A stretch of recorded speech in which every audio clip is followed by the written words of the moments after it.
Hello, everybody, and welcome to Full Focus, a cinema-based entertainment podcast coming at you. My name is Mike, and I'm going to be your host for this lovely voyage into film and just general critiques in regards to the industry in general. And as always, I am joined here by my two brothers in crime. To my right, established videographer, cinematographer, Mr. Bert Estrada. Bert, hello, sir. How you doing, my friend? I'm doing very well. Thank you for being here. To my left, professional actor, producer, educator, Mr. Robert Andrus. Andrus, how you doing, brother? How you feeling? Doing well. Happy to be here. Excellent. This is Full Focus. It is going to be based like this, everybody. We are going to take general themes in regards to entertainment in general, and using current movies that are readily available to you, the listener, we're going to talk about different aspects in regards to the movie industry, the entertainment industry, all that good stuff that all three of us are very passionate about. So, anyway, gentlemen, good evening, and how you guys doing tonight? How are you? Doing good. Excellent day. Thank you very much. Excellent. So, real quick, going into things here, it is no surprise to me personally that we're talking about one of the most important things, at least to me, and that's definitely entertainment. A little history in regards to the panel here, myself included. I used to do a lot of audio engineering, everything from books on tape to independent film, and that kind of thing in New York City. Found myself here in Salt Lake City, where at first, to my surprise, there is a very thriving, very interesting industry when it comes to movies and entertainment in general. And we're here just to offer you our opinions in regards to different subject matter and just to have a good time talking about being creative. Bert is the video portion. I am the audio, and of course, Mr. Andrus, Robert. Should I just call you Robert, or do you want to? I've always called you Andrus during our friendship. I know. Our friendship is based on using my last name as my first name. In fact, a lot of people call me by my last name as if it is my first name. So it's all good. Andrus. It does not work. It doesn't work. You can call me Robert. You can call me Andrus. We all know who I am. Excellent. I am here. Well, I'm the audio portion then. And it's like one of these situations where we're all freelancing. Some of us are, really deep into it. Some of us are not so much into it as we used to be. But I think it's very, very good to say that we all know enough to know the struggle when it comes to just trying to make ends meet when you're working in this medium. So that's exactly where we're coming from. We're going to give you guys an independent, for lack of a better term, look at what it takes to just appreciate entertainment. Bert, why don't you talk to the people a little bit? Let us know a little bit of your history. What has made it so that you can call yourself educated when it comes to film? Stripping didn't pay enough. That's a great answer, Bert. That's a great answer. Thank you. And so once gravity hit, I had to choose another career. And so for the last 17 years, I have been a videographer and have shot different things from narrative-based things to education, commercial, industrial, whatever. Nicely done. Yeah, and I like movies. How about that? That's enough. That's enough. That's enough to get into the profession, is just liking movies. And ever since I was a child, when you're aware that Star Wars is going to change your life, you start to follow it. And then all of a sudden, you're watching Moonlight. Yeah. So yeah, that's me. That's awesome. Honest, I love it. Andrus, why don't you get into it? Why don't you let us know why it is that we can truly consider you educated when it comes to entertainment and film? Educated. Yes. Well, I've been still learning how to read, folks. I am trying to read that right now, and I'm having trouble. No, you're not the only one. I've been a student of making movies my entire life. It's been a passion of mine from probably the first second I saw anything moving on the TV screen. I started my acting career at kind of a young age. I got into it professionally right out of high school. Nice. And ever since I've been acting, and I've also then wanting to be a more full actor, done a lot of the behind the scenes casting, producing, I even started dabbling in directing recently. So Nice. it's certainly been a progression of mine, at least for the last 20 years. Jesus. Okay. And I've been coaching for the last 4 or 5. Okay, that's awesome. Yeah. Well, guys, I can't thank you enough for coming here, and I mean, it's always good to hear my own opinion over and over again in my head. But what makes it interesting is that I have 2 established, qualified people to tell me how stupid I am, which I'm I'm always a fan of. You did pick the weakest movie. I did.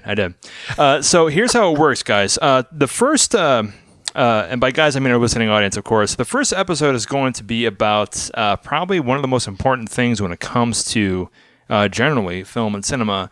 It's the Oscars. So as of today, the recording date of this podcast is going to be March 15th, 2017. The Oscars have already passed, but we thought it'd probably be appropriate to make that the subject of our first episode. And this is the way that's going to work. We pick a theme, and we use movies and other forms of entertainment in order to just start a conversation. With this episode, we picked the Oscar winner for Best Film, which was Moonlight. It was a movie directed by a Mr. Barry Jenkins, and it won the 2016 Oscar for Best Film, and it was a drama. Real quick, why don't we go ahead and we're going to get into the preview of that so you guys can get a bit of an idea as to what it might have been about.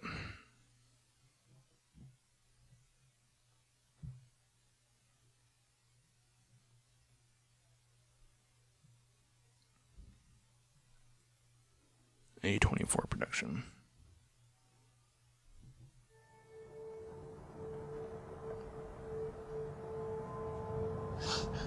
What you looking at me like that for? What, man? Come on, you just drove down here? Yeah.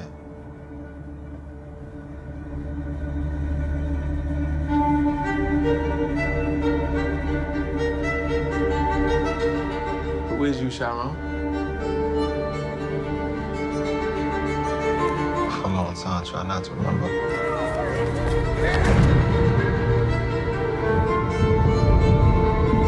Try to forget all those times. At some point, you gotta decide for yourself who you're gonna be. Can't let nobody make that decision for you. Cinematography is so strong in this film. You gonna tell him why the other boys kick his ass all the time? What's wrong? I'm good. No, I done seen good, and you ain't it. Remember the last time I saw you?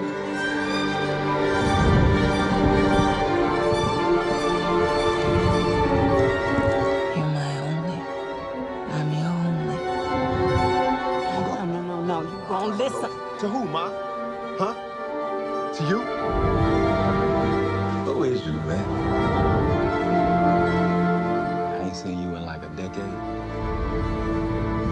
It's not what I expected. What did you expect?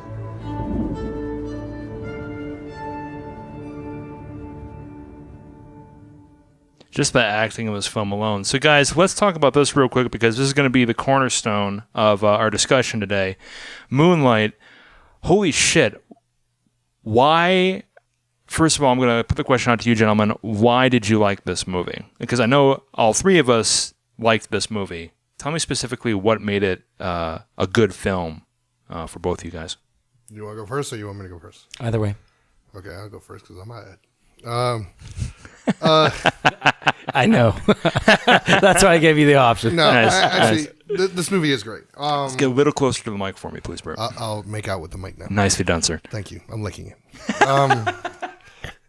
As far as with this film, first of all, socially, I think it hits right on the head, nail, Absolutely. so on and so forth. With all the topics that are going on, the political temperature in this country, you need more films like this, especially to explore what I think a lot of classes out in the nation don't know about, and make us feel human towards each other. And I think that's a strong message in this thing, that it, we just don't know other people's plights, and a lot of people just make stereotypes and make judgments but it's more complicated than that. And I think Moonlight really, really hits that. The second thing is, like Mike said, the cinematography on it is insane. It really is. But it's not just the cinematography. And I think with all the films that we picked, with maybe the exception of Pariah, which we may be going a little bit earlier than that. Yeah, sure. Is that It's okay? all good. Yeah, it's absolutely okay. It's a perfect meld of not just cinematography, but acting is really superb in this film. And quiet. That's what I loved about it. It was really quiet. Yeah. It's a quiet film. So a great actor can convey so much message with just eyes and small gestures, and this film is buckets of it. Music, like just watching the trailer, that was another thing too, is that how the audio is so well done in this film. And again, quiet. It's not absolutely an overly, not like again, an appreciation of silence. Yeah, for sure. Not like the other films that we picked. Like Hedwig is a loud movie. I would argue that Dallas is a loud movie. Sure. This isn't, but yet more impactful with sound. I mean, I would argue that. So it really is. Like you could tell that Barry Jenkins is a student of film, and really has exceeded his own art form. I mean, you know what I mean? For like to do a lot with very little. And not only that, but I mean, production value.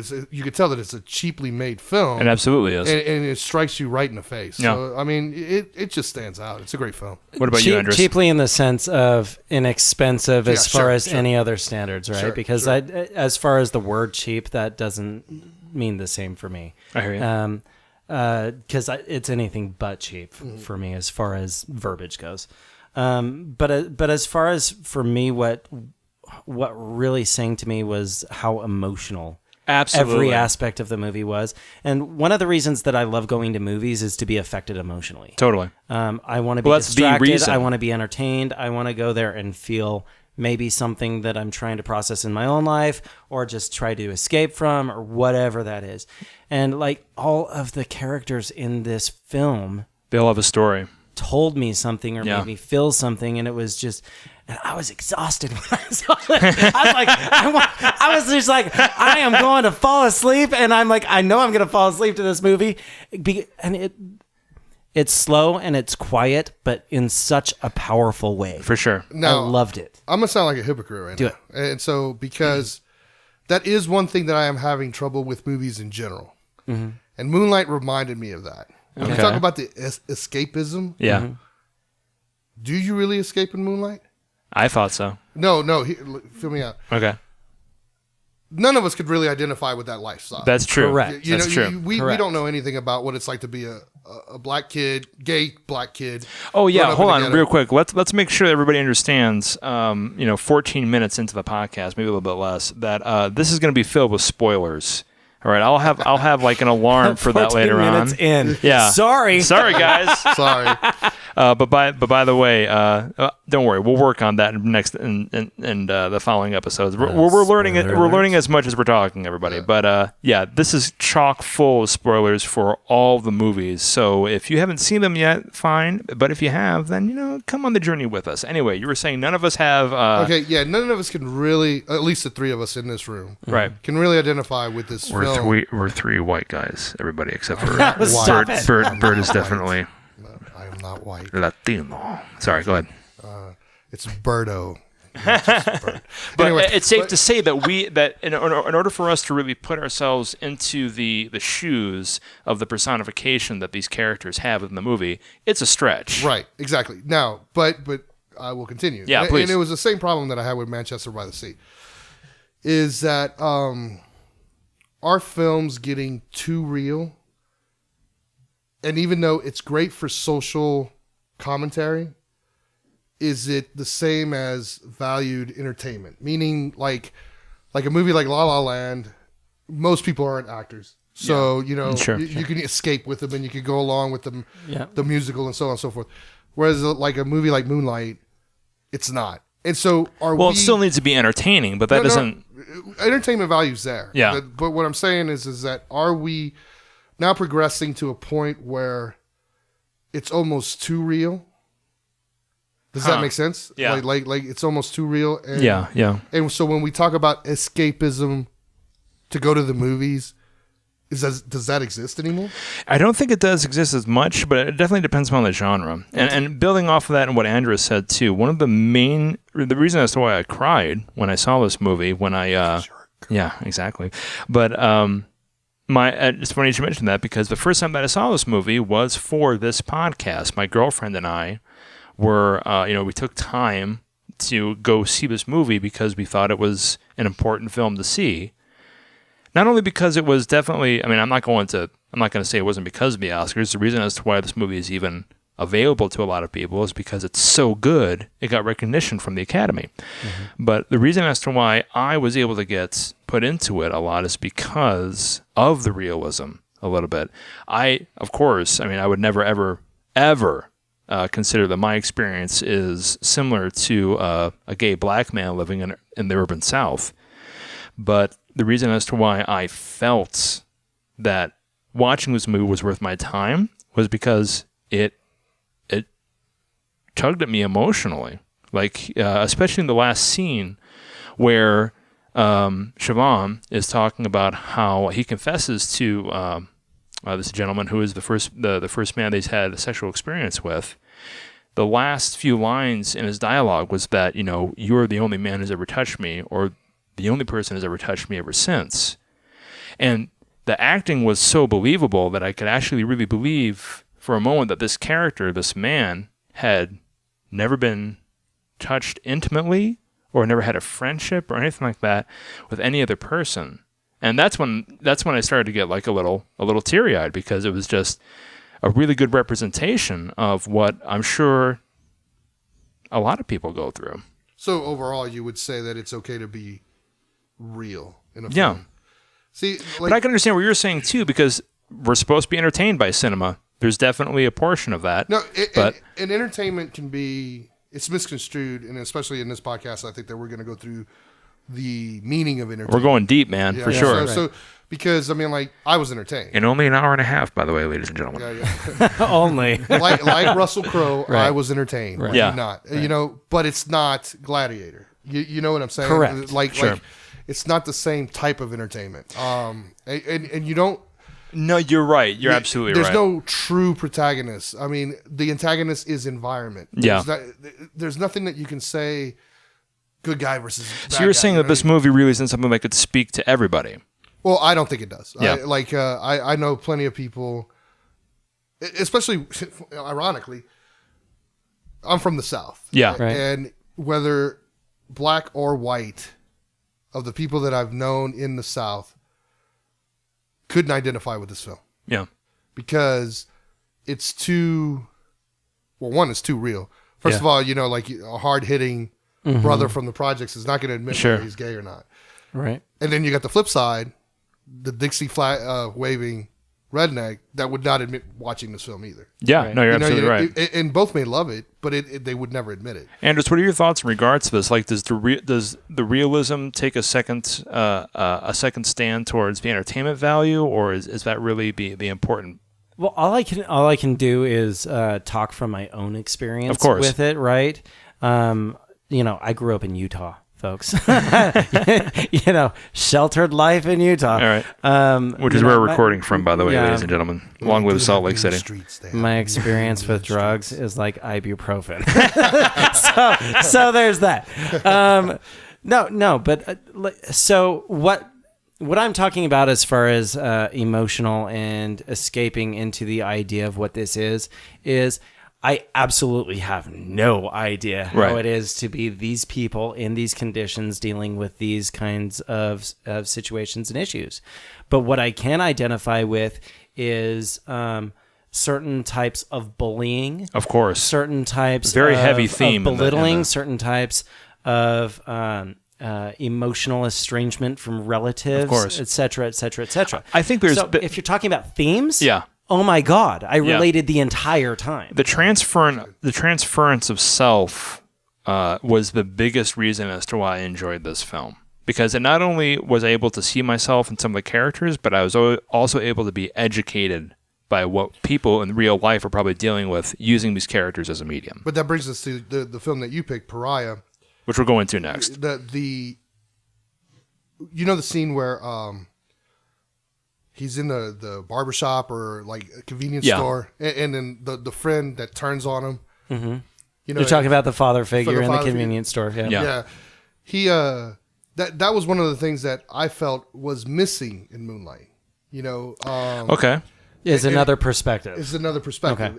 Because like even though It was the definitely bullying existed, it was still within our kind. and we can see that from a first-person point of view because in just directly, technically speaking, there are scenes in Moonlight where it's a first-person camera Correct. doing a pan of kids that are looking into the camera and they're about to whoop some ass. Right. And, Right. and it goes from like violent to non-violent back and forth, but it's definitely from a first-person perspective. Right. It's Siobhan. It's not Siobhan. It's whatever the character's name was. It's the the main Sharon? Sharon. Thank you. Sharon? It's we'll have to double check that. Actually, I'm an idiot. But it's from his. Not at all. It's from his perspective the So, yeah, entire time. and that's what I'm getting at. Whereas, like with Pariah, there is a separation of camera, and this is when like technology, or let's say the medias that we support, are characters. You know, in Moonlight, the camera definitely is a character. I Yeah. mean, the camera is definitely a character. Whereas in Pariah, it's more straight narrative. So there is a true antagonist in that scene. You know, he's like, I hate gay women. You Yeah. know what I mean? Where in Moonlight, you didn't really see that, so you didn't see the perspective. Sharon, by the way. Sorry about that. It's not that it's a bad thing. I'm just saying that again, it's so introspective that is it too real? You know what I mean? And, Sure. And again, I think that's awesome. Yeah. But are we going away from a movie that entertains? So, do you think that maybe Barry Jenkins took into consideration that he would have to be more real at the cost of being more entertaining to a wider Oh, I audience? think so. I think that's why it won the Oscar. Oh, okay. You know what I mean? Like, Cool. because one of the things that you cannot, like all of us have stated, is in particular you two guys, it's in your face. It is absolutely. You know, it's like you both were emotionally moved by it. So, Yeah, man. I mean, which I would feel like even though practically the same theme, because the camera works different in Pariah, Yeah. I didn't feel the same emotional connection that I did with Moonlight. Yeah, I mean it's because that perspective wasn't Exactly. taken into consideration. I Let's agree. let's go into that a little bit so people aren't in the dark. So guys, we took Moonlight again, like I mentioned before, at the head of the podcast, as the barometer in regards to our subject matter. And today's episode is going to be when it comes to what it is we're trying to accomplish with this episode specifically. Moonlight got the Oscar for a reason. And our job, at least with this episode, was to find films that we believed were similar in theme and in taste, in a sense. Like, they're all dramas that we're going to be bringing you with this podcast. And now we're going to discuss, after using Moonlight as the starting line, which one of our picks was good and why, and ultimately which one, out of our opinion, was the best. And my pick for the next one coming up was a movie called Pariah. And we're going to get into that right now.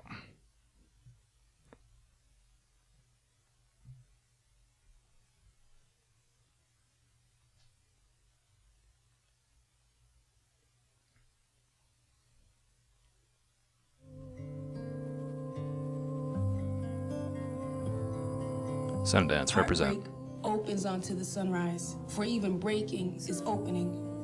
And I am broken. I'm open. See the love shine in through my cracks. See the light shine out through me. My spirit takes journey, my spirit takes flight, and I am not running. I am choosing.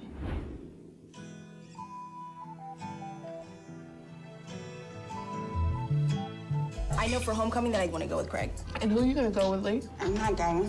What do you mean you're not going? If she doesn't want to go, she doesn't have to go.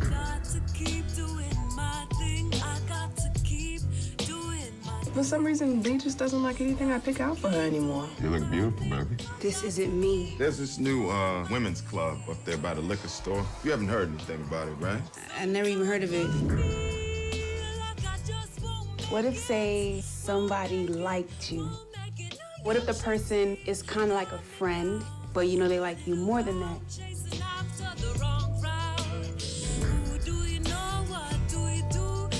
told you, I talked to Alike. Everything's fine. Did you ask her? No, because I don't have to. You don't want to face the facts. No, You don't damn it, wanna that's not face the true. damn Look, facts. you- Your daughter is turning into a damn man right in front of your eyes, and you can't even say it. I am broken. I am broken open. Breaking is freeing. Broken is freedom. I am not broken. I'm free. I got to keep doing my thing. I got to keep doing my thing. You're free. So let's double check, and I'll let you guys double check, but let me let everybody know why I picked this one. So this movie is entitled Pariah. It was directed by Dee Reese, who has had a history when it comes to African-American film, for lack of a better term. He's a good director. He's done things with Empire and that kind of thing when it comes to network television. He has a lot of good work. And Pariah was not only kind of his magnum opus in a bit, it's also one of the few examples I can find of a successful director being able to remake their film. Pariah actually came out first back in 2007, was remade from the ground up to bring us its current version, which I think is better, quite honestly. I only saw snippets of the previous one that came out in 2011. The reason as to why I picked this film was because it has some definite similarities to Moonlight. It comes from, for lack of a better term, urban environment. You're dealing with somebody of the African-American community who has realized that they are, gay, bisexual, lesbian, whatever part of the LGBTQIA community, and they have family members that due to that sexual realization have chosen that it's appropriate to rebel against their own development, and they have to deal with certain situations in regards to this. In Moonlight, it was Sharon. In this one, it's a Alika, played by Adepro Oduye. I pray to God I'm getting that right. Butchered it, I'm sure. I guess so. Wow. Yeah. But also from not only from the storyboards portion of similarities, technically it's very similar. There's a lot of Steadicam work. There's a lot of first-person presentation. A little bit less than Moonlight, but I think that's why it's as a good example. So now, gentlemen, let me know what you thought of my choice in regards to our discussion. You want me to go first this time? Yeah, sure. Okay, cool. So for me, when I watched Pariah, as I was watching it, I really didn't process it as I was watching. But sitting here watching that trailer, sure, listening to you just speak about it in that brief moment, you remember things. I was jotting down notes. Yeah. And as far as the themes go, like with Moonlight, I'm like, okay, family, okay, drugs, okay, this, that. With Pariah, I just jotted down like an entire notepad. Excellent, because that was part of the challenge that we set up. We wanted to find movies that were similar, and then through our discussion, we're going to find out which ones we think is probably the best contender if it was up for Oscars now or something, for lack of a better term. Anyway, sorry, didn't mean to interrupt. Not at all. But I mean, if you want to talk about themes in there, I jotted down betrayal, religion, power, denial, hate, family. Yeah. From all sorts of perspectives. What I appreciated was I knew what the tone of the movie was from the first moments of the film. It made a lot of sense to me what kind of movie I was going to be seeing, and it also made a lot of sense to me in that opening scene where she's on the bus riding home from a club, which was very kind of a graphic opening as far as you want to talk about, exactly what you're getting into, even though it wasn't they didn't push the envelope as far as they could have. Right. But they still represented a teenager going through this club aspect. Yeah, let's talk about the synopsis really quick. So Moonlight's about it is a study in regards to the different times, the 3 different time zones, for lack of a better term, that this young man is going through, being gay in urban lifestyle, when he's a child, when he's an adolescent, when he's a grown man. Mm-hmm. Pariah takes a different point in regards to that. We have an adolescent child who is graduating from high school. So she's a woman, she's not a child, and it's dealing with in regards to how she can. I disagree with that. Okay, that's fine. Is coming to terms with her religious family's background and how she's going to come out and still be her own person in regards to that. Sorry, keep going. I just thought that was necessary in order to bring. Go ahead and hit your point because I'm curious to hear it. Well, first of all, one of the. Get right in front of the mic. I'm begging you. I'm going to make out with it. Okay, so when I say all this, I did like this movie quite a bit. Yeah. But the reason that I liked it is because, like anybody that wants to make a independent feature, this is a good study. Yeah. It really is. I mean, like, of what points to hit and so on and so forth as your first movie. I see what you're saying. Because the difference Are you criticizing my man D. Reese's second take at this? Second you take. son of a And the fact that it took him twice. Whereas like Barry Jenkins, now granted, there is the argument that he got it from a play. That's true. That's something we should go into a bit. So there was material that existed. There's adaptation. There's an adaptation, and this I don't know if this is an adaptation. It was not. Moonlight was adapted from a play, but I believe and the director did not write the play. Here it does say written by, right? Didn't it say written by? Yeah, by D. Reese. He was the man who wrote it and also directed it. But the thing is that it does feel like a first movie. And granted, this might be his 18th movie, but maybe he's better at television than he is at film. And again, it's not knocking the film, but it does feel rougher and not as clean as Moonlight. I agree with you. Yeah. Okay. And it's not about, the camera shakes or the acting isn't to par or Do you think that was intentional, though? No, I think it's the best. unintentional? It's the best that he could do. I mean, this is the best he could do. I can agree with you. Okay. I think with Moonlight, it was definitely a study in regards to how you can get inside the character's head. And technically, like you're talking about, there are shots that prove that that's a viable argument. With Pariah, it's definitely over the shoulder, 1 versus 1. Then we do wide shot, close in, that kind of thing. It's kind of textbook. Right. And that's exactly right. On top of the fact that he does take chances. There's no doubt. And I'm not even talking about the narrative. Right. I'm talking about just in the filming. Well, the lighting and the art direction alone. is ridiculous. The lighting alone. I think he does take chances. But all that being said, I think we could all sit here and say we've seen that before. You've seen that technique before. Yeah. You haven't seen this kind of movie before. No, well, I saw Moonlight. Oh, okay. But, okay. I saw feel Moonlight before I saw Pariah. I feel you. I have. You know what I mean? Yeah. So like it's not fair to Pariah, but it's a fact. Yeah. So to me it felt more clunky. And then the other thing too is and this is one of the. And trite's a strong word, so I can't think of anything else to say. But this is one of the things that I didn't like. Like as soon as you use the word trite, we go into douchebag film guy. Yeah, right, exactly. Territory, and it sucks because what I'm going to say is supposed to be a show for the everyman, Mr. Estrada. I'm every man. You are every man. And so here's the problem that I have with it. Okay, yeah. You said adolescent woman. No, it was prospective innocent, and the whole time she was innocent. Because she kept saying like she was innocent. She had never even experienced sex. No, it's true. She was a virgin in the film for sure. I would even qualify a kiss at that point. That's true because of what happened in the movie. I forgot about that. Moonlight, You're right. It's never innocent, even though he had never experienced sex either. Do you understand what I'm saying? I think so. Like he is totally unaware of his environment, where she is completely aware of her environment. Okay. So I'm not sure if this is the same film. When you say that it's similar and stuff like that, it's a completely different perspective. I think I'm looking at it more from a technical standpoint. Well, that's okay. I think technically they're black and they're lit. No, you know what I'm not I mean? a racist. Like, you can't regard. And I meant it completely as a technical. Yeah. Technical. Oh, okay, yeah. It's both about the African American strife when it comes to people who are not accepted as being LGBTQIA. No, and again, I think that it's now watching Moonlight first. Yeah. It's not. It's socially aware to the audience, whereas in this movie, it's already aware. You're aware of the problem already. Does that make sense? What I'm saying? And so that's why there's in Moonlight, which makes it more endearing. Maybe you're witnessing the development of this character and his realization in regards to who he is. In Pariah, it's not the same. She knows who she is. Correct. She's just trying to hide it from her parents. Absolutely. Okay. So to me.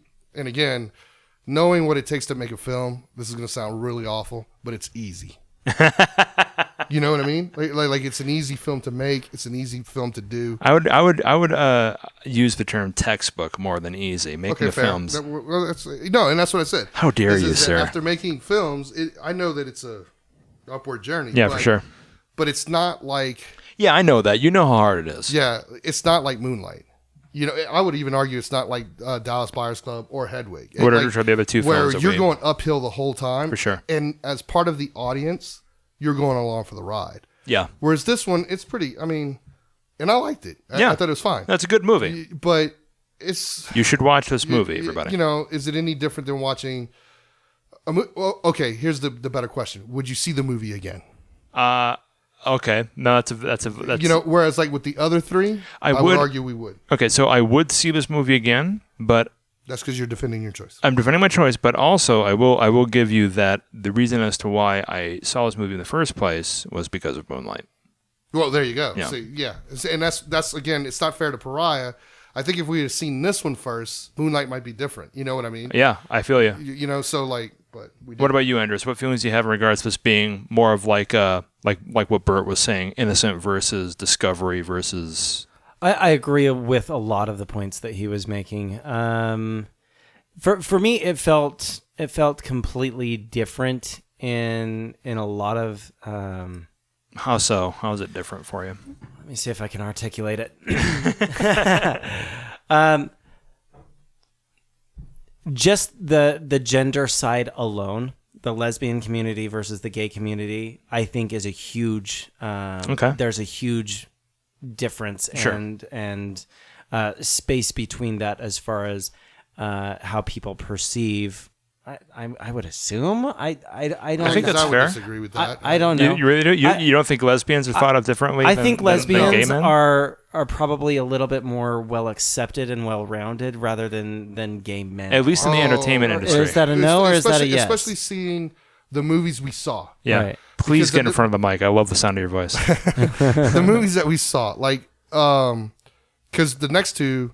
Yeah, are transgender. Sure. I mean, it's not even like gay, no, right? Now we're going lesbian, even further. Right. It's transgender. Here's the thing: is that I still feel like the same. It's not the same, but I mean, families will be mad. Correct. Friends will leave. Correct. You're not accepted. Yep. You're disenfranchised. You're alone. Well, I'm not going to.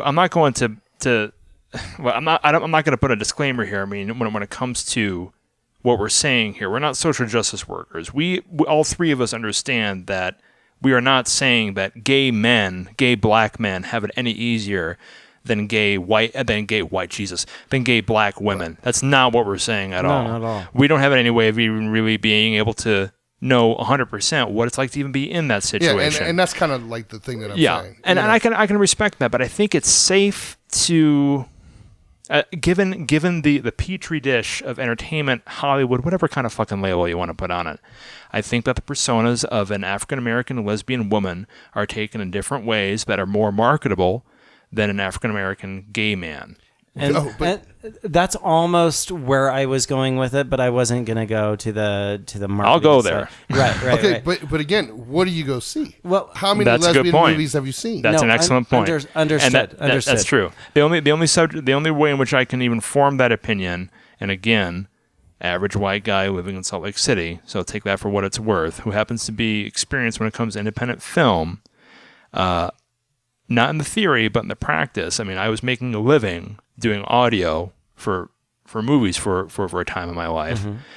But from what I can tell from, again, Hollywood in general, whatever, you're going to find lesbians being more marketable than gay guys. Again, I don't know. Name a lesbian movie besides Pariah. Not a movie, but definitely a series, The L Word, that came up. One of my choices was going to be Boys Don't Cry. Okay. But yeah, truly. Not to do that but one. I still don't think... Because you have to think of when you talk about marketing. Yeah. I would argue. Please get in front of the mic, dude. I love you. Please get in front of the mic. I would argue Perfect. that men make more money than women, correct? In the entertainment industry, yes. In any industry? Not in any industry, no. Oh, what, like a stripper? Is that? Wow. I think I'm only coming from a place where you can have confirmed data. There's data that proves that men, by the majority in the entertainment industry, once they've reached a certain point of fame, they definitely make more money. Well, no, that's than okay. So women. we agree that men make more money than women in right? that particular industry. Yes. Okay, if we stick it to that industry. Okay. Men will go see, like gay men will go see more gay movies. You know what I mean? Sure. And they have more money. Does that make sense? What I'm saying? It's No. like, okay, what I'm getting at is like the women do not dominate the entertainment industry, and now you're talking about like okay, a secondary class. No, I feel you. You know, now you're talking about lesbians, and so you can't tell me that they are more marketable. Okay, you can't, because it doesn't exist. I mean, like there is already an argument that women don't get paid the same as men in any industry, but in particular, lately, the entertainment industry. I think because there's data that proves that on majority, men get paid more. Again, once they've reached that certain plateau of fame. I mean, like Jennifer Lawrence is definitely a misnomer, and she's in the past few years has brought this issue to light. Hollywood, the name of the game, and entertainment, the name of the game is, you know, how many butts can you put in the seats? Correct. Right. So how many more butts are going to be in there between a gay film men or gay film female? And I think that's a big question. And I think, and I don't know the answer to that question. Quite honestly, I think, again, like after hearing you bring it to me in that kind of argument, honestly, now you raise a great point. Because I don't know. You look at the You're films right. that we've looked at. You're right. I mean, all of them, which all of them are about gay men, with the exception of Pariah. You're right. Which of the 4, 3 of them have had success? You're right. That's a very good point, Bert. You know, and it's not about technicality or acting or anything, because, you know, we could go here and say that Pariah is similar to Moonlight. You know, at that point, well, it absolutely is similar. But when you look into it, I mean, Moonlight is definitely.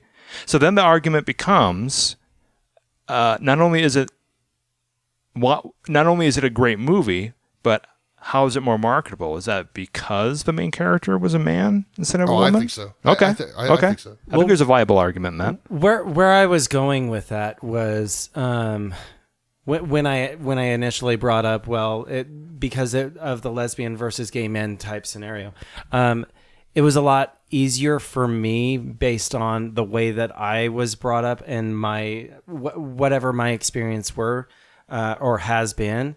Any of the sexual scenes in any of the movies, Pariah was the easiest for me to watch. Why is that? It didn't bother me, because even though woman on woman. I guess I don't know. Okay. For me, that was a lot less uncomfortable than watching the scene in Moonlight. Or spoilers. We know there's going to be spoilers, but talk about it. There's and I'm not going to go into. But in Moonlight, there isn't any sex. That's not true. Well, there was an intimate moment. There's an intimate moment, right? And that's what I'm talking about. I classify a hand job as sex, gentlemen. Well, no. But did you see it? Well, no, but you know what was going on. It was absolutely implied. But again, you can't say that it's graphic. They did have a kiss. But he's not saying that, and neither am I. I didn't say graphic. Fair. Okay, so I just said it was love making in general. No, it was easier for me to watch the two ladies have their scene than it was in any of the other movies. And you think that's because of your upbringing? Or? I don't know. I don't know. That's just my perspective, and that was easier for me to watch. I appreciate you being honest. Yeah. I absolutely appreciate you being honest. I mean, I don't feel like any. I mean, like the most brutal. Okay. Was Hedwig. Absolutely. Well, it depends. I would say it was Hedwig. Well, it depends because there's so many more, and we're going to go into Hedwig next, Hedwig and the Angry Itch. And the reason as to why I can agree with Robert in regards to that is because there's more taboos that are coming into play with that. Fair, but the most graphic. Well, I don't think it's necessarily wrong, except for the underage thing, which we'll get into. Okay. But from a I hate to use the word societal standpoint, but whatever. Our society thinks that there might have been more taboos in Hedwig than there were in the previous two films. But the most graphic, in my opinion, graphic sex scene is in Dallas Buyers Club when it's a heterosexual couple. Sure.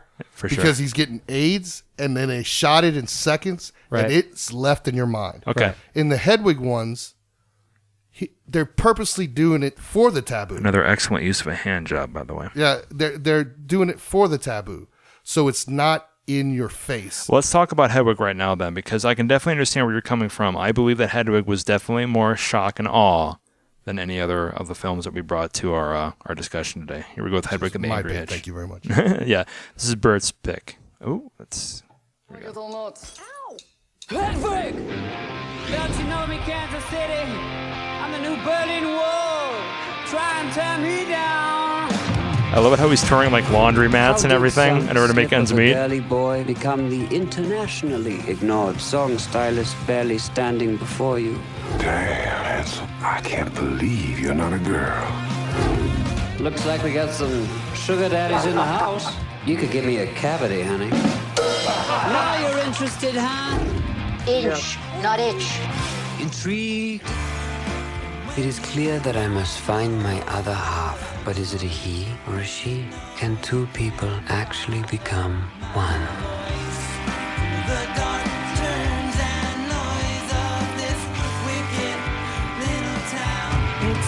One day in the late mid-80s, I was in my early late 20s. I never knew that woman before that night, and I never knew she wasn't a woman. I've got a sweet tooth. Songs exploded out of us. We were outgrossing monster trucks in Wichita. When it comes to huge openings, a lot of people think of me. I had tried singing once, and they threw tomatoes. So after the show, I had a nice salad. Thank you, ladies and gentlemen. Thank you, both of you. Did you put a bra That's so in good. a dryer? That's so good. How many times do I have to tell you? You don't put a bra in a dryer. It warps. Okay, everybody. I put on some makeup. Just the music alone. Suddenly I'm this punk rock star. I'm never turning back. Hey boy, take a walk on the wild side. Hedwig and the Angry Inch. When I think about all the people I have come upon in my travels, I have to think about the people who have come upon me.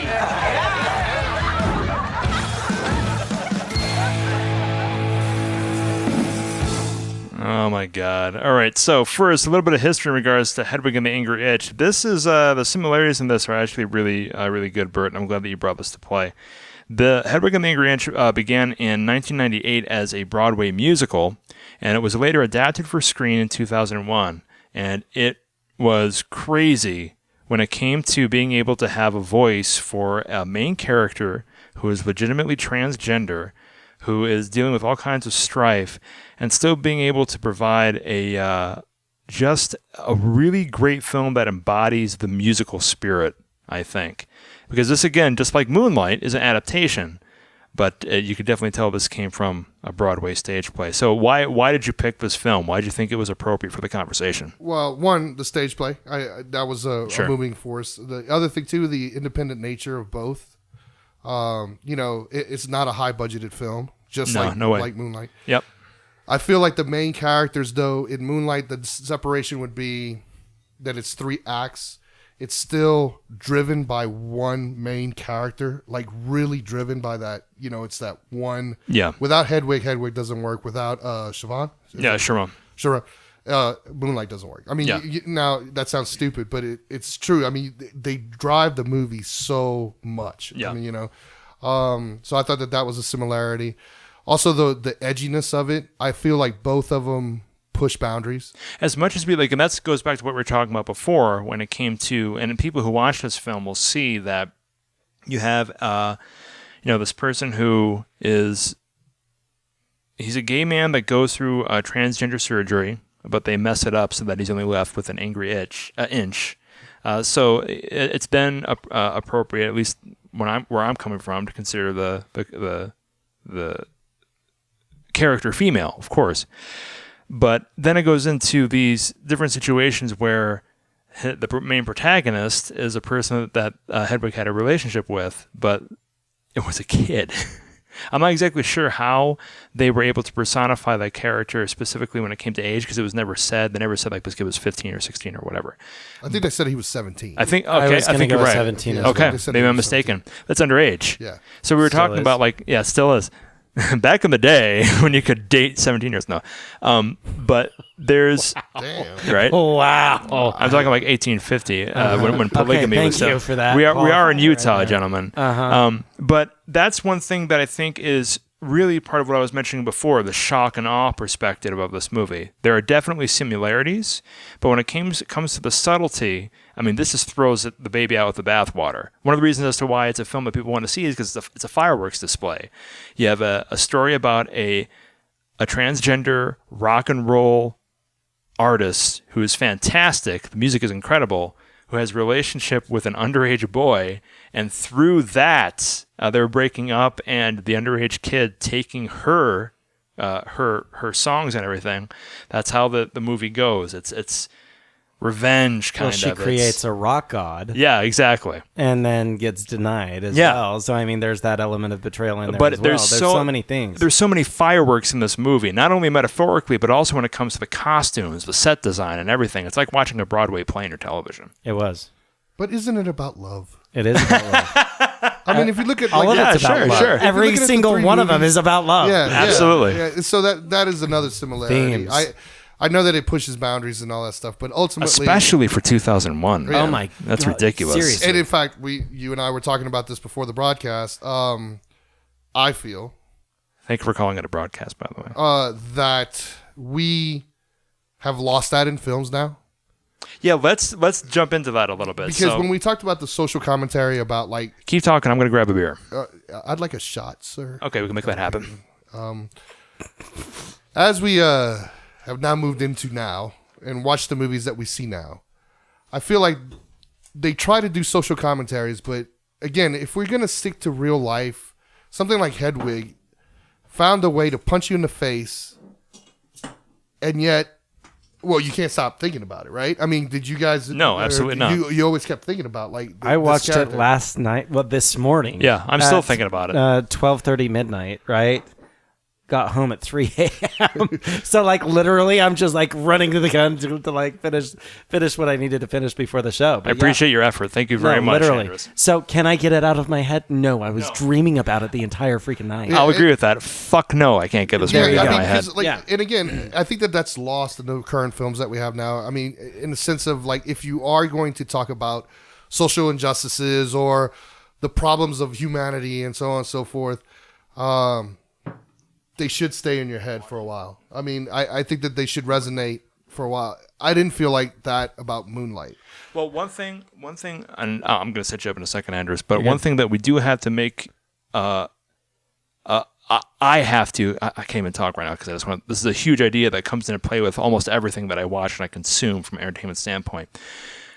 Melodrama is good when used in the proper dosage, but you cannot forget that regardless of Hedwig being this really loud and boisterous piece of work, there are people in the world that deal with these issues. That's what I'm. Yeah, right. Exactly. Right. And that's exactly what I'm getting at. I mean, like in the early 2000s and in the 90s and stuff, you had a wave of film. The independent films that came out were screaming. And in this case, this is literally screaming. You know what I mean? Like it's literally screaming. And so I think that art has been lost. And even though one of the gifts of Moonlight is that it's quiet, it's also how long will it resonate in our thoughts? Whereas I think Hedwig, now granted, it helps that the play was huge. I mean, the play was huge. I mean, like, you know, it's still going on. It's still going on, right? Yeah. So there's that. Either on Broadway or in a touring function. Hedwig has not stopped since 1998. So of course that's going to help. But the fact that it is something that people know and can remember and so on and so forth. I mean, like before the broadcast, we talked, have we seen these movies before and so on and so forth.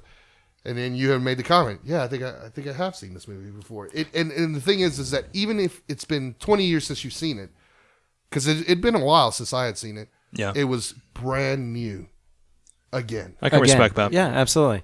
One of the things that resonated with me, and it always will, is because it's another element to help reinforce whatever I saw, was the musicality of it. Oh, absolutely! God damn, the soundtrack on this thing was strong. Well, and I would argue in Pariah, the soundtrack was a little bit too abrupt for me. Well, you have to come from the source material too. I mean, this was adapted from a Broadway musical. Correct, and that's why I'm saying is so. For instance, I also, however, I'm going to critique a film. Yeah, I go by my feelings, right? Well, the very first scene in Pariah, I'm feeling negative because of all of whatever the whole Sure. gambit of It's just stigma of stimulation, right? So because the music was in that first opening scene, that kind of set the tone for this. What this did for me was just like, I'm going on a ride. Yeah, this for is sure. fun. For sure. And it absolutely was. And there were so many sentimental moments in this that they brought down, which is amazing filmmaking, and it's also amazing storytelling. And there are so many things about this that I love. Oh, one of the things the reason I said, isn't it all about love, is because that last scene, right before he becomes a man again. Yeah. And he's facing his own demons, which are personified by the little boy, by the 17-year-old kid. But not little boy. No. At that point, the man in front of him. Just move your head a little bit to the left so I can hear those voices. You realize There you that go. it is a moving picture. I mean, It you is. know, Yeah. like not just moving in the fact that it's moving, but the way that they staged it, the way that they did it. I mean, even in the way that they sang it, because Michael Pitt's character wasn't singing; it was still Hedwig singing. He was voicing over it. And then, and this is the magic of cinema as opposed to the stage play. You see his emotion. Correct. Okay. You literally feel what he's feeling. We need to give props, though, because another movie came out this year that was up for an Oscar nod, Fences, that was really not showboated, but it was Denzel Washington was up for Best Actor in it. And Fences was another one that was adapted by from a play. And that's a subject that I want to talk about a little bit, because one of the good points that I thought about Moonlight was that even though it was a film adaptation of a play, it didn't feel like it when you saw the movie popping out. With Hedwig, because, and I'm sure this was done purposefully, but the interpretation was that I was just watching a brilliant Broadway play being recorded on camera.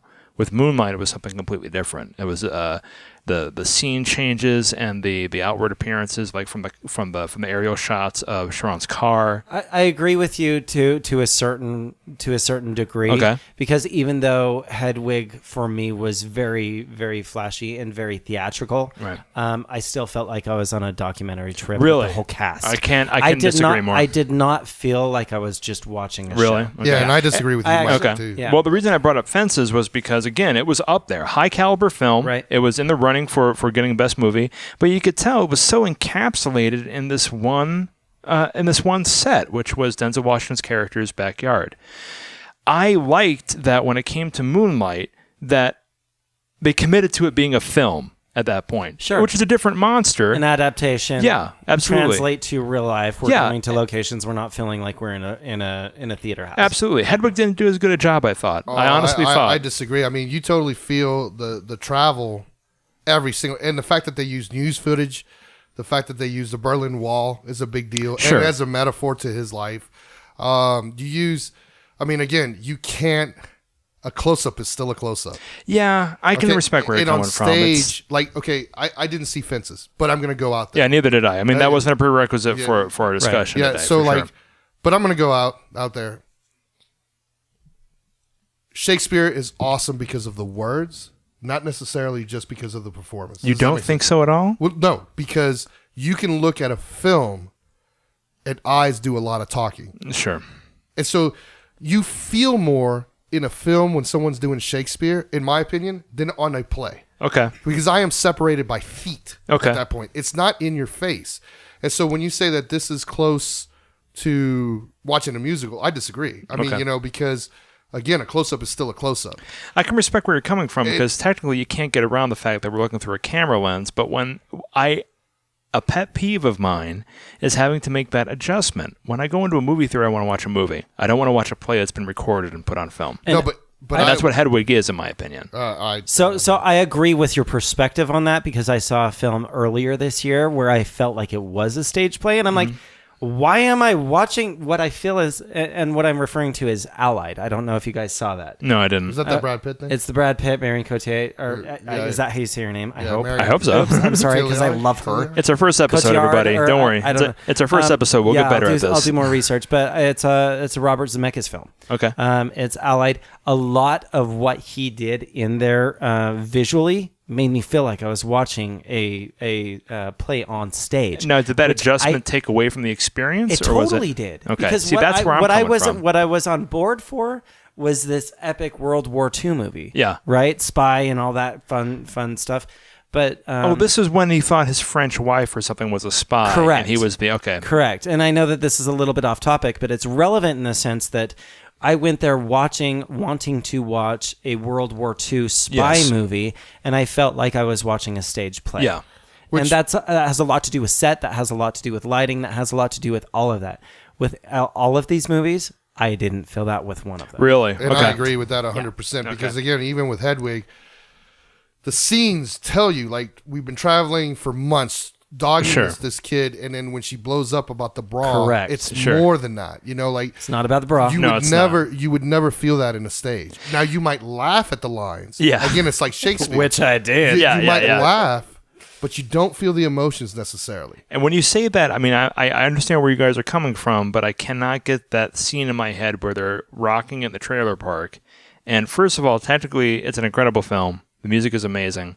But they actually do scene changes where the trailer drops out, and all of a sudden they do a quick change in costume, and now she's rocking with like a different kind of like outfit. I totally understand what you're saying. Theater. That's theater. I totally guys. understand what you're saying, but for me that was relevant in how they have to set up their life in order to make it work as well. Correct. So you took it as a metaphor. So for me, it was like more of a gypsy type thing, right? Like Okay. gypsies have to adapt in that situation. Like, well, we're going to set up shop here, so let's do our entire show out of our like shoebox. Correct. I mean, I don't think it throws you out of the film at all because, I mean, again, his life is fantastic. Sure, absolutely. I mean, and again, when you go like, I mean, at no point is cinema real. I mean, you know what I mean? And to convey the message, I think that you needed to have that musical interlude of like, my guy just left me.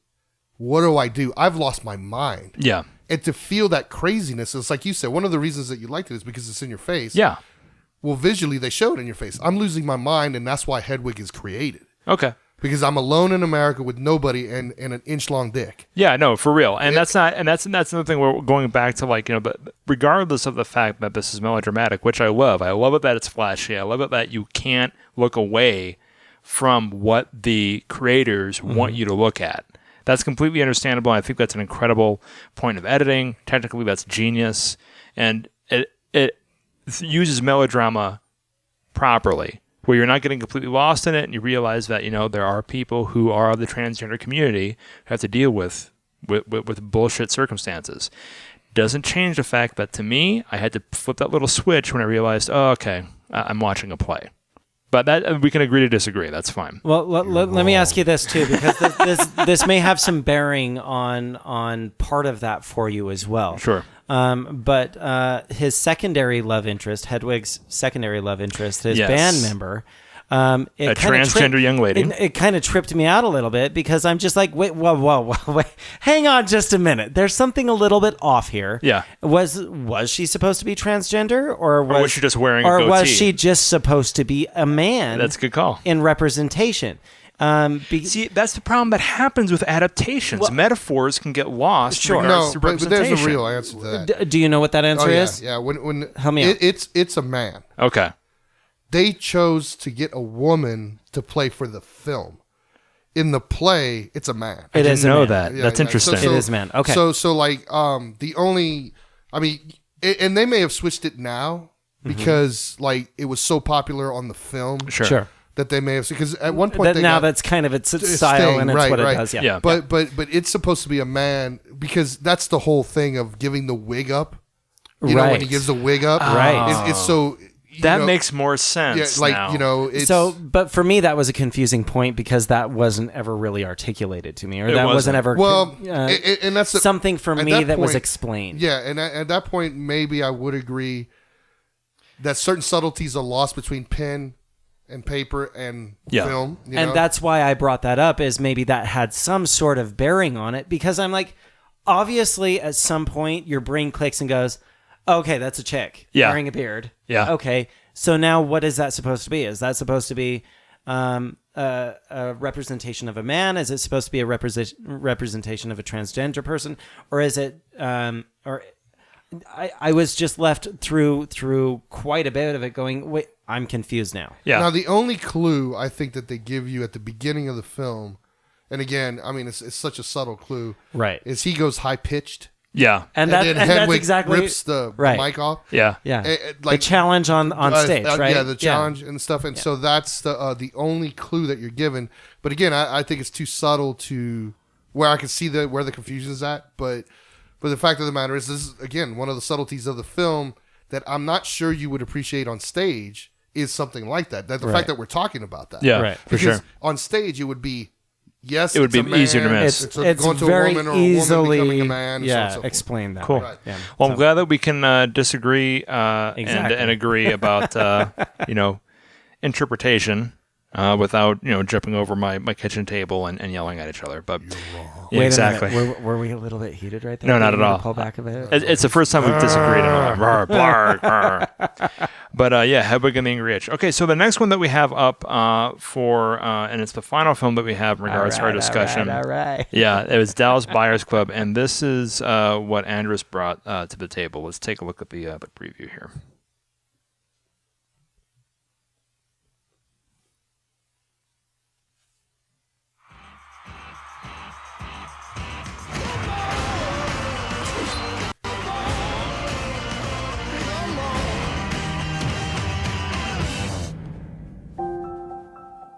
Mr. Woodruff, you've tested positive for HIV. Have you ever used intravenous drugs? Let's look Have at you him. ever engaged in homosexual conduct? Homo. You say homo? You made a mistake. That ain't me.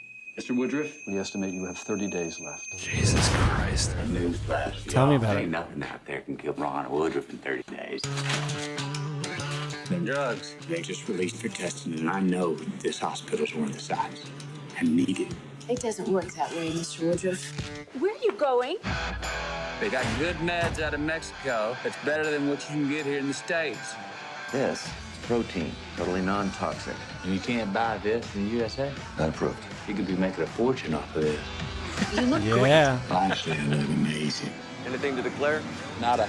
But importing illegal drugs for sale is a very serious offense. They're not illegal. They're merely unapproved.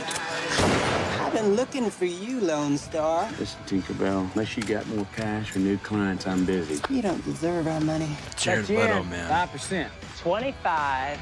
Take it or leave it. Welcome to the Dallas Buyers Club. You treating these people? They're treating themselves. Well, I ain't selling drugs. I'm selling membership. Right? Walker, Dorsett, these are patients. Yes, sir. They're also the names of players on the Dallas Cowboys. That's a hell of a coincidence. What the hell is it? I have a court order permitting us to confiscate any and all non-FDA approved supplements. We need a new supply. Check Amsterdam, China, and Israel. You can do business with you. Why are we here? Nice restaurant, beautiful woman. That's where I feel like a human again. Mr. Woodruff, what is going on? People are Too dying. much of You're nothing more than a common drug Yeah. dealer. TJ, this is That's Ray open. on. That's subject for another show, guys. The trailers give too much. That is out of context, though. You don't get it. Oh, I don't know. Fair. That's fair. But I mean, you see Jared leave the bed In the already. bed. I mean, Well, what happens after that? He goes dancing. he recovers. You know? He gets better. She gets better. Rayon survives. Damn. The sequel. Rayon. So Dallas Rayon. Jesus Christ. Rayon. We should the pick like a sequel. really homophobic state and go like, that's where Rayon goes. Oh. So when it comes to this movie, this was kind of like a little bittersweet because when we were the way that we work production when it comes to this little podcast is we all text each other, everybody, and we give our picks in regards to what we're going to put in the arena as our pick to prove our point or to do what we can to be as relevant as we can to the subject matter that we've all agreed upon. And the second that Andrus put in Dallas Buyers Club, both Bert and I were like, oh, fuck, I wish I picked that one. Right? Thank you very much. Yeah, that's a good pick. So, Andrus, why don't we go into that? Why is this relevant to our discussion? How is this movie similar to Moonlight, and how is it a valuable piece of cinema that people should see? Well, the thing that made the most sense for me when I picked it was based on, and I know I'm going to butcher his name, even though I said it so many times, Mahershala Ali from Moonlight. He won Best Supporting Actor. So, and even though he wasn't playing a gay character in there, that relevance to me hit right away with, Jared Leto. So first of all, let me stop you right there, because out of the majority of Oscar nominations and award winners that have come up in the past 5 years, definitely, maybe in the past decade, Jared Leto, like, he fucking won that award. No, like there's absolutely no argument. There's no argument. No argument whatsoever. And I don't even, to be honest, I don't even remember who he was up against, right? Yeah. I just remember that he won. You look it up and that he earned it. Okay. So for me, that was the most relevant piece of information. I have no idea if it was adapted out of anything other than based on real events. Sure. So I don't know if it was a play before. All I know is it was a drama. It had some of the stipulations for our criteria were it was a predominantly gay character, adapted from a play, drama. Well, Matthew McConaughey wasn't gay, but there's definitely, Jared Leto was absolutely. Absolutely. And that's my point. I based it off of Jared Leto. Gotcha. And wow, it just, for me, he didn't even come. So Jared Leto, for me, was Rayon. Yeah. I didn't see Jared Leto. Yeah, totally. I didn't see a male character. I saw a female character, and I was blown away by the performance and by just the. I mean, you want to talk about realism? It's just like, oh my God, this dude embodied this character to the fullest extent of it. I've been a fan of his since Switchback. I don't know if you know that movie. I don't. It's a movie with Danny Glover, and it's very much a talking. Thriller type show, but very few characters. So it has Dennis Quaid, Danny Glover, and Jared Leto. Yeah, and 1997. It's amazing that Jared Leto isn't on there, but that's when I realized Jared Leto is a freaking actor. Yeah. He did such a great job in that film. So anyway, that's where it became relevant for me. That's why I chose it. Gotcha. Another one that popped out in my head immediately was Boys Don't Cry, which I really wanted to put down in the mix for today. Yeah. But I chose this one. Well, the similarities are great with both of those choices, but I'm glad you chose Dallas Buyers Club because I think this does a really good job of being able to personify something that all the characters in all the movies that we chose, they're up against adversity from their community and from the people that they love the most. Which is hard to find in 4 movies, I think. I think you guys did a good job. Yeah, totally. I mean, if you want to talk about adversity, their own bodies are trying to get rid of them. But the thing that resonates on the reason that Dallas Buyers Club, I think, also embodies what we were looking at Moonlight, is the change in Matthew McConaughey. Correct. That is we commented on that before we started recording. I'm not even talking about his progression as a character, right? Because and that's exactly right. Yeah. Though his physical. I thought you were talking about what he did physically. No. Okay. So that amazing. That's fine. Good for him. But he went from an absolute homophobic, correct, to embracing the character his best did. friend. Yeah. And absolutely. The audience believed it. They did believe it. You know, when he breaks down because Rayon died. Oh. Spoiler alert. Hey. Well, I mean, it's already on the damn trailer. But anyway, so when he broke down, I gotta make that spoiler alarm audio drop. Right. It'll be for next episode.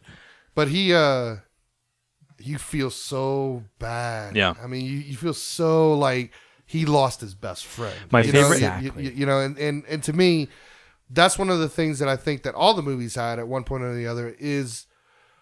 It became real for the character. Yeah, it became real. But also, like, it is, and this at this point, a social commentary, the uphill battle that a lot of our LGBTQ transgender, gay community has to face every day. And the fact is and it's overwhelming. I mean, but every now and then you do have a moment of understanding, and I think that's what's really cool about all the films is you see that peace. They at one point or the other you just feel that peace of us humanity coming together. They give the community a voice, and then they also, through that medium, allow you to see yourself in their shoes. Yeah. There's such an, with all these films, there's such an empathetic connection between, again, three straight guys from Salt Lake City who are, well, not from, but living in Salt Lake City, who are educated in regards to the struggles of another person. And it's not hard. It's not like we're watching, Captain America. All of these films are based off of situations. Well, Hedwig is a stretch, but when you get down to the heart of that movie, there are real people who are alive right now who are dealing with those issues. And it's these movies that have allowed us to empathize with people who are dealing with just these almost insurmountable challenges. Right. Which is a beautiful thing about film. So there, I have no comment. You just, fucked it all up. I'm sorry. Well done, Mike. Well, thank you, sir. Oh my thank you, sir. goodness. Well, that's why Good I night, own. Yes, WKPR. sir. And we're done. Right, exactly. One thing that I did want to comment on is all of the choices. I would say the acting has been absolutely critical. Ridiculously good, too. In every single one of these to portray whatever these characters are going through. Yeah, that's true. Regardless of how we feel about the film in total, regardless of any of our personal feelings, the reason that we watch them and we're talking so passionately about them is, yes, as a whole, there's that. But for me, being in the career path that I am and what I do for a living, these movies are really what they are because of the actors portraying the other characters that they are to the grounded, believable level that they did. Absolutely. Well, let's extend that too, because again, I mean, Andrus, one of the reasons as to why I value your opinion is because you have firsthand experience when it comes to that part of the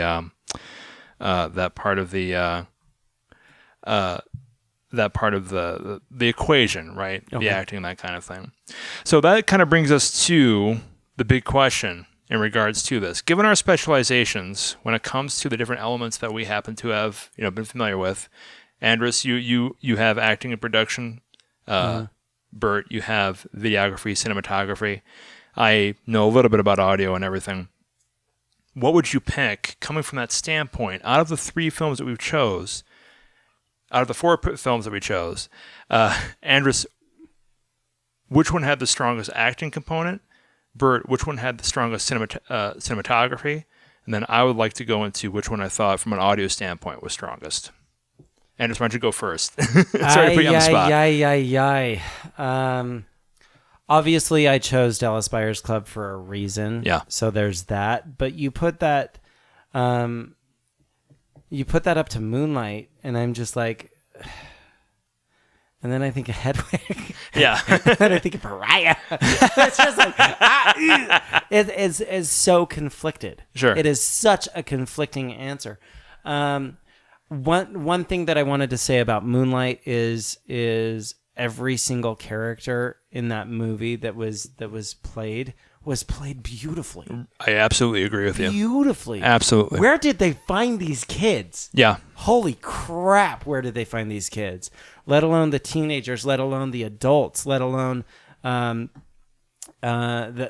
characters that are maybe a little bit more mainstream with Janelle yeah, am I saying? Let's stop that. Janelle Monáe. I have a computer right here. Why don't I just look up the goddamn? Well, and Mahershala Ali, like, I know of Sir Ali from a TV series that I really enjoyed called The 4400. Yeah. I'm a fan of the superpowers. So there's that. So talk about like aliens and superpowers. And I know him from House of Cards, man. House of Cards. And that's my point. So 4400 is a long time ago compared to House of Cards, right? Yeah. So I've been following his career for quite some time. He's so talented. Anytime that I see him, I'm like, damn, good job, dude. I'm like, I'm Jared rooting Leto. for you. He's no Jared Leto. Hold on a second. That's my point. That's my point. Is even though I have now my own personal feelings towards everything, yeah, I would still say, based on the emotional attachment I have to going to films and watching everything, I chose Dallas Buyers Club for a reason. Okay. And that is for Matthew McConaughey and Jared Leto. Excellent. And even though Jennifer Garner, I'm a gigantic fan of the Shout out to Alias franchise. fans. Alias. Yeah. Watch it and love the techno music involved. So, I'll leave that one to you to go thank on you, sir. later. Just because, I mean, I'm going to say this and it's going to sound so freaking cliche. Watching it back in my head, watching it back on the trailer, she did nothing with that character, which makes it even better. Oh, so I see what you're she's saying. in there as well.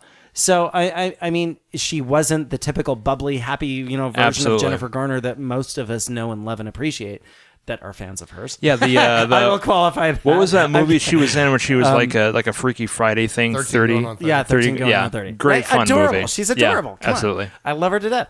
But if we're talking about acting for actors' sake and people that have been doing it for as long as they have, that I've been watching for as long as I have, that's where the sentiment comes in. That's where my choice comes in. Okay, that's awesome. Shout out to all of them, though. Holy crap. Yeah, the acting You was know what strong. I mean? Absolutely. Really Absolutely. was. That's awesome. I appreciate your opinion. That's excellent. Bert, let's talk about cinematography. Which of the four was strongest?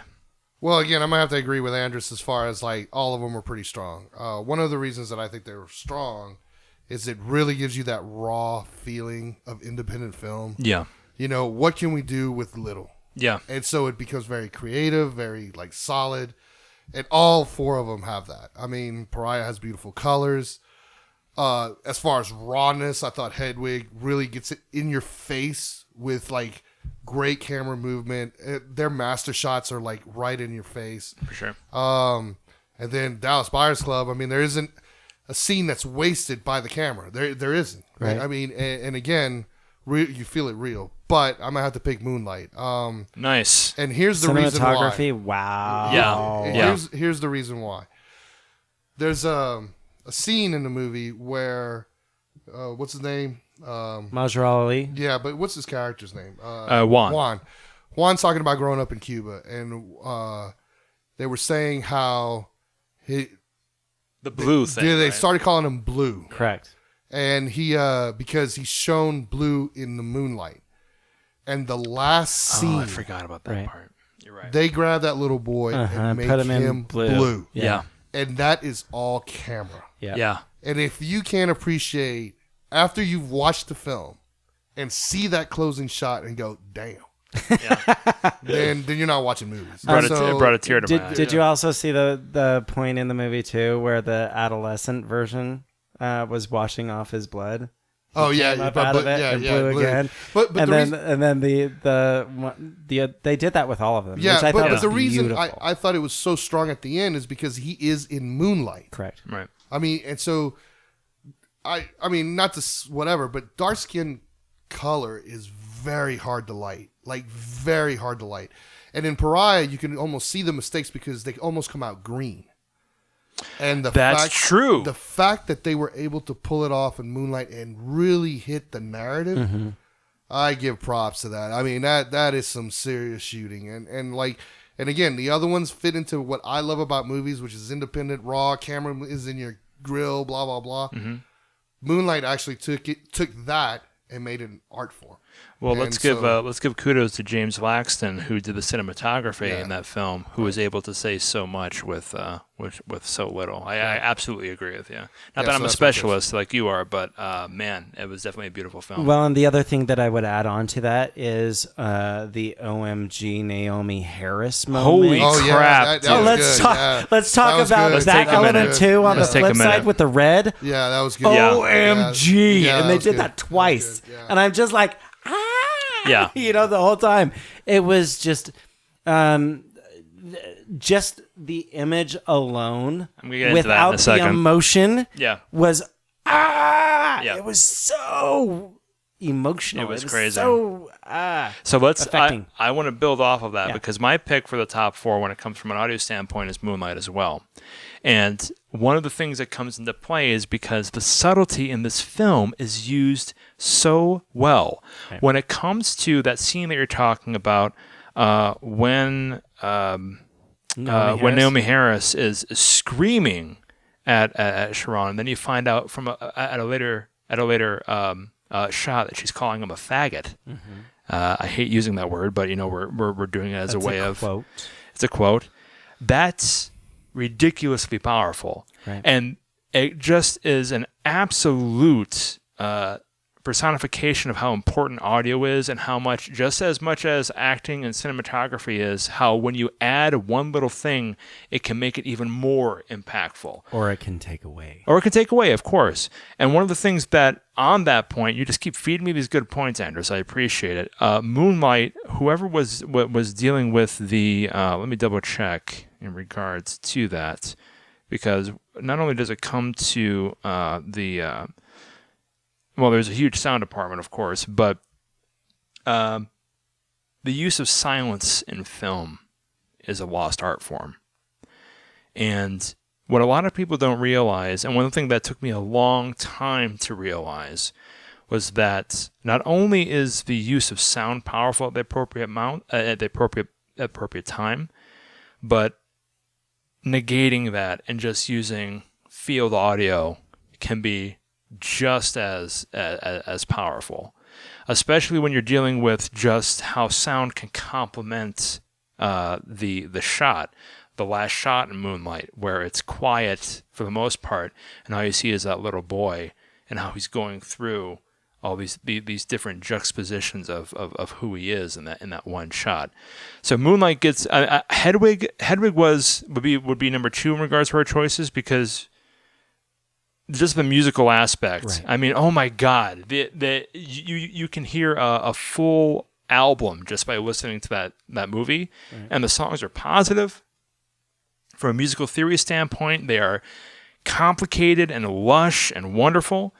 But when it comes from like a technical standpoint, from a production audio standpoint, the sound department of Moonlight, when it came to everybody from Joshua Adeniji down to Vicky Vandegrift, who was doing Foley for the film. Mm-hmm. Just a ridiculous mastery of timing when sound should have been used and when it shouldn't have been used. So that's what I get my pick with Hedwig coming in with a very close second. But yeah, so gentlemen, I cannot thank you. So which is our best picture, though? Oh, that's a great question. Wait. We do have to pick. You're right. Well, we have okay. to pick. That's the point. Out of the 3, we're using Moonlight as a barometer. Right. Out of the 3 that we brought to the floor, which one can we agree upon is the strongest out of the 3? I would also I hate that you reminded me of that, because that's a very hard question to ask. I would also like to know, and this absolutely has some bearing and relevance to it, what the production value is in each of these. Because I guarantee you Dallas Buyers Club was way higher than the rest. You're absolutely right. So I mean, if we're talking about grading and on that's a something scale, that Bert's been harping on when it comes to production, but creativity versus technology, and here's how that. the thing. That's relevant. It is. Because you give me... But it's also a whole other podcast. You give me $5 million, I Yeah. can do a lot more than 500,000. Well, can you wrap it up in 2 minutes? Because that's how much time we have left. So Bert, you take the lead. Okay, so my favorite picture, though, yes, I agree that money sucks. Dallas Buyers Club by far is the best picture. I mean, of the 3. Starting with Matthew McConaughey as the lead, and then Jared Leto as the supporting. Yeah. Just them alone. Yeah. They could, I mean, that alone. But not only that, but the grit of the film, the way it paces. There isn't a moment where you're just like, I don't care about so and so. I don't care about this. Very good flow. It just flows. At the end, again, if you don't feel for, in particular, the change. Yeah. That Matthew McConaughey's change. For Ron. Mm-hmm. That's ridiculous. Both physically and also in the You're dead balance. inside if you can't cry with That's Matthew right. McConaughey at the end of that film. That's exactly right. And so, Yeah, and it sucks because that by far is the most expensive film. Yeah. So it goes against. I love it. I love it. It goes against the point you were making before we started broadcasting. This was why I brought that up before we made this God, I love it. I love it. Because I'm just like, do you want to talk about relevance? Obviously, just the pay to the cast is probably more than the other movies combined. You're right. So there's some adjustments that I think that should be in place. Okay. For me, who gets your vote, Andrus? For me, I would like to scale them, and so yeah, because I like to shout out to everybody. I'm a millennial. Stop being a pussy. Just pick one. I'm a millennial in the sense of yes, I want everybody to be shouted out. I mean, I chose it for a reason. Yeah, I feel you. You know what? Yeah, it really was. Honestly, I think the proof was in the pudding. It was probably a situation where both you could tell from Bert's reaction and mine. I'm going to agree with both of you guys. Out of the three that were brought to the floor, Dallas Buyers Club was the strongest out of the three. And take that for what you will, everybody. I mean, it definitely says something in regards to big budget and that kind of thing. But ask yourself, regardless of how much money was spent in the film, would it have been as good if you didn't have critical portrayals of struggle that were brought to you by good actors, excellent cinematography, and good sound and music coming through? Well, anyway, we really do appreciate everybody listening in regards to the podcast. I cannot... To quote Hedwig, thanks to the two of you. Yeah. Thank you both. Yeah, thank you so very much, you guys. I love you, Mom. Yeah, right.